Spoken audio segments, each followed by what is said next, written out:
नमस्कार, आप देख रहे हैं पॉलिटिकल आइडिया। मैं हूं प्रदीप कुमार।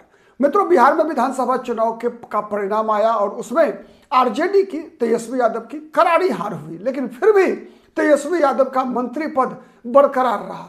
दरअसल कैसे यह संभव हुआ, आपको भी आश्चर्य लग रहा होगा। दरअसल आज राष्ट्रीय जनता दल के नवनिर्वाचित 25 सदस्यीय विधायक दल की बैठक हुई और इस बैठक में तेजस्वी यादव को पार्टी विधायक दल का नेता चुना गया। दरअसल जो विपक्ष का नेता होता है उसे मंत्री पद का दर्जा मिलता है। कैबिनेट मिनिस्टर का जितने भी सुख सुविधाएं होती हैं वो सब नेता विपक्ष को मिलता है और इसी नाते तेजस्वी यादव का मंत्री पद आप कह सकते हैं वो बरकरार रहा। कई ऐसी नियुक्तियां होती हैं जिसमें मुख्यमंत्री के साथ मिलकर नेता प्रतिपक्ष जो है, जैसे सूचना आयुक्त का मामला हो, चाहे कई ऐसे कुछ और ऐसे पद हैं जिन पर नियुक्तियां करने में जो मुख्य विपक्षी दल है, प्रतिपक्ष का नेता है, उसकी बड़ी भूमिका होती है। और जहां तक सुख सुविधाओं की बात है, फैसिलिटीज की बात है, वो सब फैसिलिटीज नेता प्रतिपक्ष को उपलब्ध कराया जाता है जो एक कैबिनेट मिनिस्टर को देय होता है। दरअसल इस बार तेजस्वी जिस प्रकार का परिणाम आया, जिस प्रकार की करारी हार हुई, उसमें नेता प्रतिपक्ष का पद भी असुरक्षित हो गया था। आप कह सकते हैं कि केवल एक सीट के आंकड़े से तेजस्वी यादव नेता विपक्ष बनने का पद बरकरार रखने में सक्षम हुए हैं।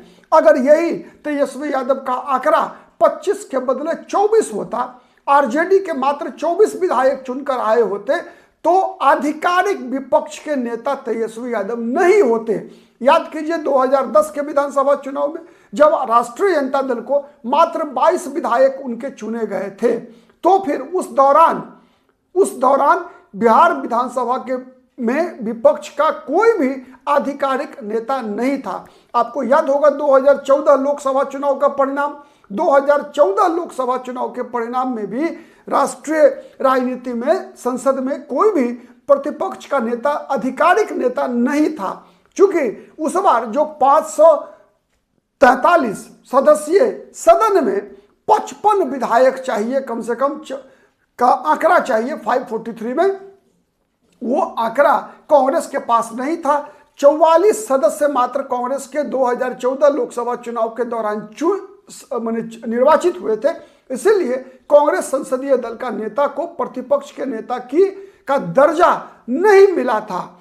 ठीक है, लेकिन इस बार राहुल गांधी प्रतिपक्ष के नेता है। जिस प्रकार से संसद में चूंकि 99 सांसद चुने गए हैं कांग्रेस के, लेकिन इस बार बिहार विधानसभा में अगर एक सदस्य कम चुने गए होते आरजेडी के, तो तेजस्वी यादव का ये मंत्री पद भी, ये जो मंत्री पद का दर्जा है, आधिकारिक नेता प्रतिपक्ष का दर्जा है, वो भी छीन गया होता।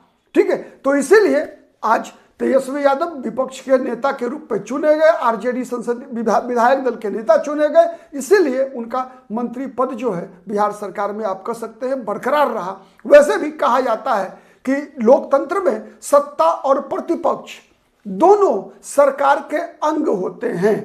प्रतिपक्ष का काम है सरकार के हर उस गलत कार्यक्रमों और नीतियों की आलोचना करना, आलोचना करके जनता को जगाना, ठीक है, और सरकार को गलत काम करने से रोकना, सरकार को मनमर्जी करने से रोकना, यह प्रतिपक्ष का काम होता है। इसीलिए भारतीय लोकतंत्र में कहा गया है कि प्रतिपक्ष भी सरकार का अंग होता है।